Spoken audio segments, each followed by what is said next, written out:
ஏம்பா சொல்றேன்ல, நிக்காதன்னு சொல்றேன்ல, நான் சொல்றேன் உள்ள வா. திமுக அரசை கண்டித்து விழுப்புரம் மாவட்டத்தில் அதிமுக முன்னாள் அமைச்சர் சி.வி. சண்முகம் தலைமையில் ஆர்ப்பாட்டம் நடைபெற்றது. இந்த ஆர்ப்பாட்டத்தில் கலந்து கொண்ட அதிமுக நிர்வாகிகள் பொதுமக்களுக்கு இடையூறு செய்ததால் கடுப்பாகிய சண்முகம் அவர்களை கடுமையாக வசைபாடியுள்ளார்.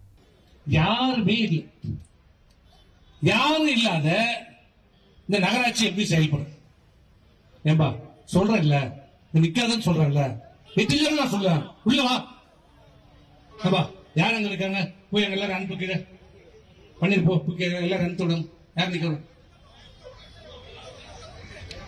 ஏம்பா அங்க பேரிகார்டு யாரும் நிக்க கூடாது. பேரிகார்டு ஒரு ஆள் கூட நிக்க கூடாது. அதே போன்று புதிதாக கட்டப்பட்டிருக்கிற அந்த பாதாள சாக்கடை திட்டத்தில் சுத்தரிப்பு நிலையம் அமைக்கப்பட வேண்டும். எங்க சுத்தரிப்பு நிலையம் கண்டிப்பா அமைக்கணும். சுத்தரிப்பு இல்லாமல் பாதாள சாக்கடை அமைக்க முடியாது. அதை நாங்கள் ஏற்றுவோம்.